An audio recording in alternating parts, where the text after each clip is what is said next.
All right, Math 1 people. So here's another video. We're going to be also practicing graphing lines. Again, remember I'm at home because Jaden is sick. So I'm going to just give you a couple of things to practice and review from.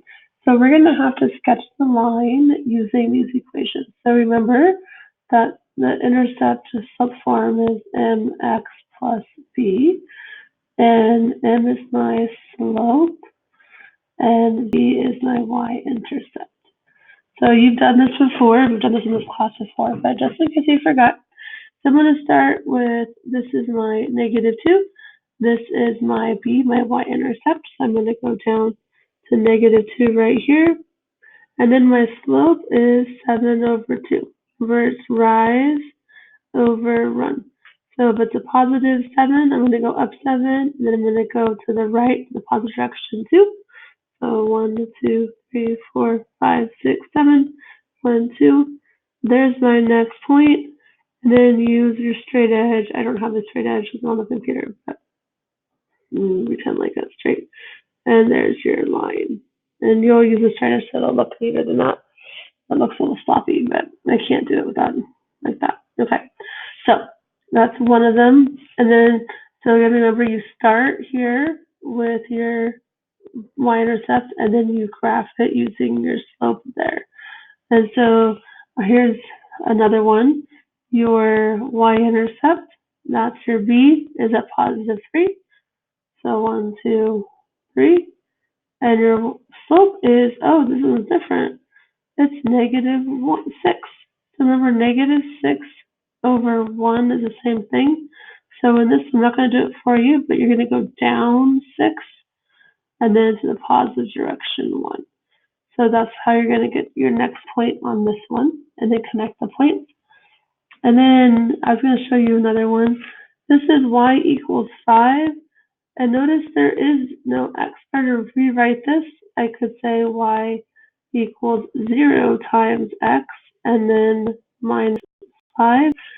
So that's all that's saying is that your slope is 0. So your slope is 0, and you're going to constantly be at this b. So you're going to go x, I don't care what x is, I'm going to be at my -5. And doesn't matter what x is, I'm just going to stay right there. I'm going to go all the way across like that. So their slope is 0. But it's still a line, just go this way and then that way. So that is my line. And there's another one that's like that one right here. It says x equals 5. So there's not in y-intercept form. So I'm going to go to where my x is at 5. And it doesn't matter what y is, it's going to be a vertical line that looks like that. So I've just done a couple of these for you to remind you how to do this.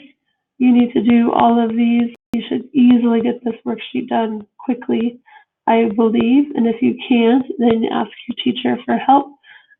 There are your sub, and ask each other. There are 12 problems on this, front and back.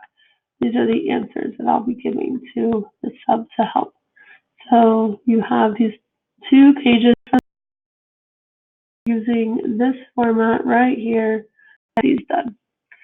All right, and then my challenge to you, I'm going to put challenge. What you do when you're done, perpendicular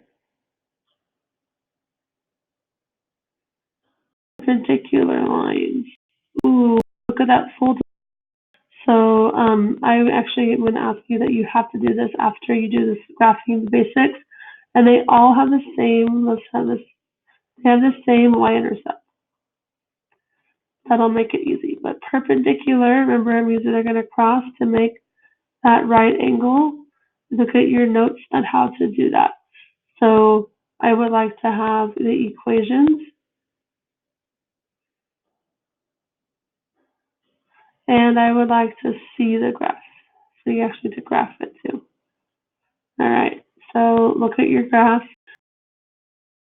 Something about the slopes. I'm going to let you look up how to do that. I don't want to give it away. That is your challenge part, perpendicular lines. How do you do that? We have notes, beautiful notes on that. And if you forgot, you can go to Edpuzzle. They're there too. on how to do that. All right, work hard and be good. And I am sad I will not be there, and sad face I can't be there. Be good. Get this done. Don't forget I want perpendicular lines. Okay, bye.